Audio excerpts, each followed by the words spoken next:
Today on Commander Replay, we get wild and green as we revisit Gargos Hydra Tribal. Next on Commander Replay. I want to thank my awesome Patreon supporters. We have 2 new Patreon supporters in Philip Lyacona and Mesmeric Man. You guys are awesome. If you want to help support the channel and vote on which decks I play next, feel free to check out my Patreon at the link below. And be sure to use the TCG affiliate player link as it helps support the channel and it doesn't cost you anything. Well, welcome back everyone. Playing some Gargos Vicious Watcher today. Got a little bit of Hydra Tribal going. So I've been wanting to revisit this deck. I've been trying to build this deck in paper, and I've actually got like all the green cards except the Hydras. I've been able to trade for like 4 or 5 Hydras, including Gargos, so I suppose I can actually run the deck. But yeah, a lot of the Hydras are surprisingly more expensive than you would think. A lot of them are hanging around like $3 or so, which is like just enough to be annoying. And after Gargos came out, they seem to be harder and harder to find in people's binders. So I've been going the slow route on trying to get this deck built. Anyway, I thought I would run it back today, see how this thing is playing, just so I can kind of use it as a model for my paper deck. It won't be exactly the same. I don't have everything matched card for card, but, you know, just to get a feeling where the deck is at and see if we can figure out a few things.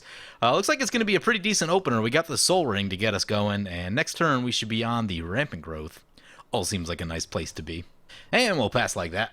Here comes a gamble for opponent. Oh, so risky on the gambles.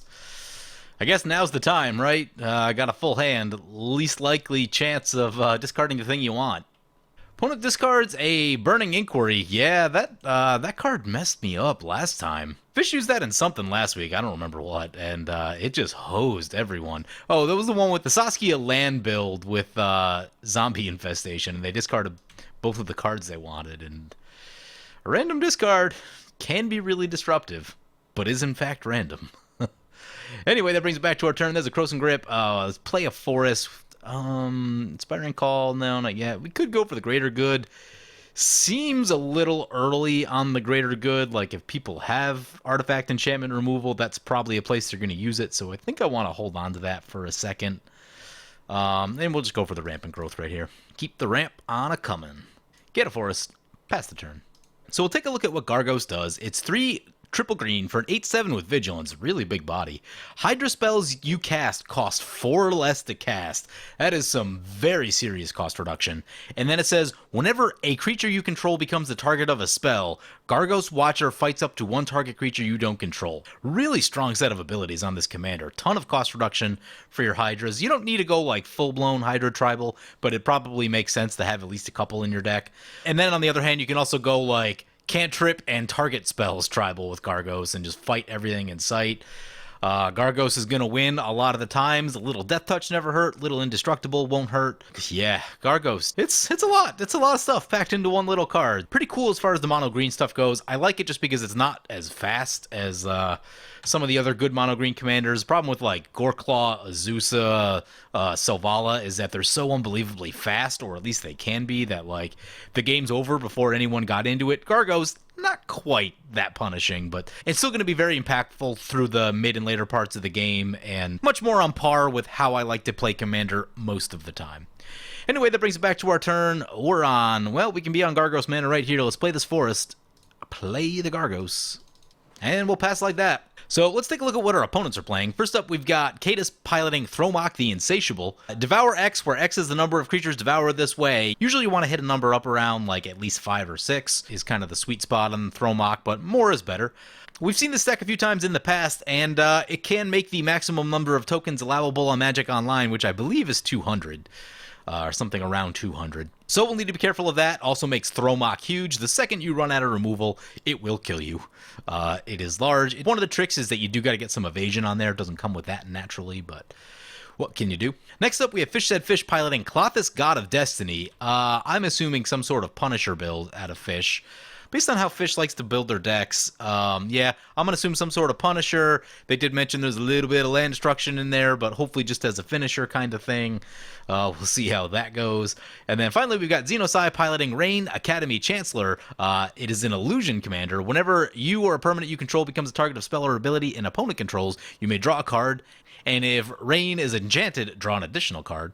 pretty cool, pretty cool. We've seen this one in the past as well, and yeah, it's a pretty cool little commander, so I'm excited about it. So anyway, that brings back to our turn. This is a Kindred Summons. This is a cool card. You can do some really interesting things with this. Probably works better in a more go-widey kind of tribe, but we got enough things that even getting 2 or 3 Hydras seems like it'd be pretty cool, although... Actually, now that I'm thinking of it, there's a lot of X costs in those Hydras. I don't know. This might be a card that's on the chopping block. We'll see, but I don't play a ton of green decks, so I just wanted an excuse to run this card. Anyway, let's get this tap land into play. We did get to untap. I guess we play this Hydra. What's this one do? Remembering which Hydra does what is always a real big pain, but it comes in with X counters. It can't be blocked by more than one creature. When it's dealt damage, put that many counters on it, so it has, like, the Vigor effect all the time. That's pretty cool, right? Yeah, let's just cast this thing for the max, right? Do we need to leave up Inspiring Call? Draw a card for each. That would be 1. Yeah, just go for the max. See if opponents are ready to deal with a giant Hydra. It's going to be X9. Oh my, the cost reduction. The cost reduction. Let's take a shot into Fish. Fish is going to burn us down pretty hard in this game, so we'll take a chip on their life total. There's 8 coming at you. And it hits down to 32. 8 commander, and we pass the turn. Oh, Fish said the Burning Inquiry was what they tutored for. Whoops. Yeah, that's why I have no love for Gamble. Fish lays down a Genesis. Yeah, sweet card, good blocker, and they can get their stuff back after they discard it. So, ooh, they might be doing some sort of like wheels, discardy thing like that. That'd be interesting, right? Yeah. All right. I think I have an idea of what might be going on. Curator's Ward, enchant permanent. Enchanted permanent has hexproof. When enchanted permanent leaves the battlefield, if it was historic, draw 2 cards. Yeah, opponents could be drawing a lot of cards with all that over there. It's pretty cool. There's a forest. Play the forest. I guess we play the greater good. Maybe do some attacks and then sacrifice. Oh, that one's kind of cool, right?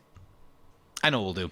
We're going to attack Fish because they're probably trying to get this Genesis in their graveyard, and then we'll send the Gargos at Thromok. But when they block this thing, it should also get larger. Well, now they've done it. Opponent's going to Beast Within our Gargos. That triggers Gargos. We get to fight something. We can't fight... Oh, I really want to get the blocks right here. Yeah, okay, so I'll just choose I'll just have Gargos target itself. Oh, wait. Whenever it's dealt damage, put that many plus counters on it. So if we... Oh, you don't control. Okay. Do we get a choice in this? Oh, I think I had to hit okay. Crap. Yep, that went different than I wanted it to. Oh, I have an idea. Okay, so we'll use the Greater Good on Gargos to get some card draw going. We don't get a Beast if we do that. I don't know if it'll stop the fight. It may or may not. But we're going to draw a bunch of cards, and that's always cool, right?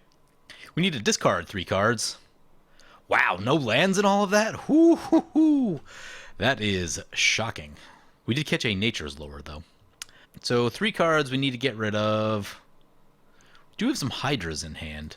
I'm thinking the Inspiring Call is probably a little bit outclassed. Kindred Summons, oh man, I want to play it so bad, but Hunter's Prowess is okay. It's a little pricey for what it does. Hardened Scales is cool. That Hydra's cool. Colonian Hydra's pretty cool. What about this Hooded Hydra? When it dies, distribute +1/+1 counters. I guess we live without... What's this one do? Yeah, that one's kind of cool. Get rid of this Hydra. See if the fight still goes through. It does not, because it's not on the battlefield. Okay, so Beast Within will fizzle. So opponent blocks. All right, we achieve the desired outcome. 4 damage dealt to our Hydra. It's now even larger. It's a 13/13.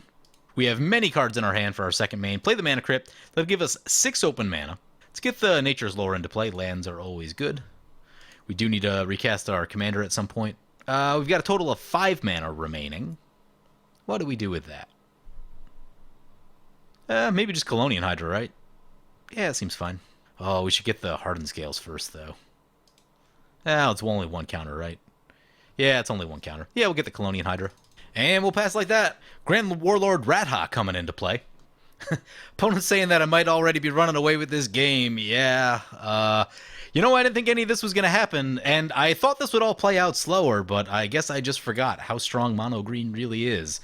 Disregard everything I said earlier about this deck, you know, not being heinously fast, because it's feeling very fast in this moment. I know that we had a Soul Ring start, but, like, Soul Ring is good. Doesn't usually do this for most decks. Like, we just drew 8. Had to discard a couple, but, you know, draw 8 off the Greater Good, follow it up is pretty ridiculous. Genesis trigger for opponent. No creatures in grave yet. Klothys trigger. Gonna exile our Hunter's Prowess. Believe this is gonna do some damage. We all take 2. Vivian, Champion of the Wilds into play, can cast creature spells as though they had flash, and can give creatures vigilance, and do the look at the top of the library thing, which they're going to do right now. Kindred Discovery for our opponent. It's going to bring it back to our turn. Mana Crypt flip. Let's go, Tails. Oh my, that's a Hunter's Insight. Oh my. Well, I think we have to, right? Play the Hardened Scales. I guess we send this into Fish, and I guess we send this into Xeno. Colonian Hydra is going to double the number of counters on each creature we control, and that's going to get like a +1 in there from the Hardened Scales, which is going to make everything ginormous. Then we're going to Hunter's Insight on this Hungering Hydra, and things should get out of control. Hunter's Insight. Opponent goes down to 4. We draw a million. There's the Reliquary Tower. Whenever I draw like this, I always miss the Reliquary Tower, so it's actually exciting to hit it right here. Play the Reliquary Tower. And now we just value. Oh my, there's so many things. Sky Shroud Claim. Oops, should have got this Emerald Medallion down first. Get that. Get the Cultivate. I'm going to play this Protean Hydra X1, just to get another creature into play. And we have enough mana to leave up the Heroic Intervention. So we'll do that. Opponent going to swing into that Vivian. Yep. Opponent's going to do some attacking. They're going to get 2 mana off the Grand Warlord Radha. We'll just take the damage right there. As opponents are taking their turns, I'm just trying to get an understanding of what's actually in our hand, because there's so many things. Hydra Omnivore seems like a very good one to get into play. There's a Dragon Broodmaster for opponent. That's a really cool card, by the way. At the beginning of each upkeep, it creates a token, and any of the cards that do that in EDH are generally pretty good, because they just spit out a ton of tokens. And opponent is doing the Devour thing, so the tokens are relevant to them. The tokens themselves do have Devour, which is cool as well. Opponent's going to get a Genesis trigger. Still no creatures in the graveyard. Opponent goes for the Klothys trigger. So they go for the 2 damage and the 2 life. Yeah, that makes sense. Savage Ventmaw coming into play. Savage Ventmaw would be great if we just, like, didn't do ridiculous, dumb things. This deck, what? This was supposed to be a chill game. I was aiming for, like, power level 6. And Soul Ring into Greater Good is apparently dumb. Opponent's going to give their creature Vigilance and Reach until next turn. Yeah. Kevorkian Mist coming into play for opponents. Jace Cunning Castaway coming in for opponent. Yeah, there's one you don't see so much of. So we get back to our turn. Another token for opponent. Mana Crypt flip. Let's go Tails. Won the flip. I think this is going to be a good turn for the Mazavith, just so we don't die to Thromok on... we'll wait on the lands, but we'll be thinking about the Mazavith, I think. What do we need? I think I'm going to get the Nightlia. I really like the Trample. Gonna get... maybe we should get Zendikar Resurgent in here, too. Probably makes sense. I have misplaced the Zendikar Resurgent. Okay, I found it. Cast Zendikar Resurgent. Oh, that's 12 mana. Plus cost reduction? Oh my. So get the Hydra Omnivore. We draw a card. It's a land. Can't decide whether we should go for our commander again or just kind of keep slamming creatures. Maybe we have it fight something. Yeah, let's have it fight something. Okay. Well, I don't think it's really big enough to fight anything. So get the boots. See what kind of mana is left after that. Boots onto the Omnivore. Yeah, maybe we should have gotten our commander back. Oops. We could Rogue's Passage on the Omnivore. Oh, we have a Beast Within. Oh, yeah, Beast Within. Okay, yeah. Make it... If we Beast Within, it'll be like 5 damage. Do we have anything that adds plus counters? Okay, I think this is good enough for now. Go to combat. Hope there's no fog. Send that into Cadus. Send these 2 into Fish. Oh, we don't need to send that one. We need to send this one, though. Actually, no, we don't even need to send that one. Then we'll send both of these into Xeno. So Colonian Hydra is going to double the number of counters on things. Oh, yeah, things are getting wild. Opponent's going to block. Yep. So Hydra Omnivore is going to trample over for 4 damage, and that'll ding everyone else for 4 damage. Is it each other opponent? Somehow Fish survived in all of this. Wow. Xeno went down. Did he go no block? Must have gone no blocks. So I guess we play a land, pass the turn. It appears I miscalculated. Opponent's going to exile one of our things, gain 2 life, and use the Vivian. Vivian goes down. Opponent scoops are right there, saying that we got them. Yeah. Oh my god, we did ridiculous stuff this game. I haven't played Mono Green in a little while, and I forgot it just does this sometimes. We drew like 50 cards. It was insane. It was like 6 turns. We had so many lands. I think the game ended on turn 7 right there. Oh, man. So ridiculous. And I get it, like, we had the Soul Ring start, but, like, you know, just because you have a mana rock in your opener, does that mean you should be able to draw 50 cards by turn 6, turn 7? Like, I don't really think so. Things have gotten wild with mono green. I mean, I badly miscalculated the power level of this deck going into this game, so I definitely just took it to my opponents, and I feel a little bad about it. So we're going to try to get another game going, and hopefully it'll be a little bit more balanced in nature, and I hope you guys join us for that one. But I do hope you enjoyed this video, and as always, feel free to comment, like, or subscribe. Thank you for watching.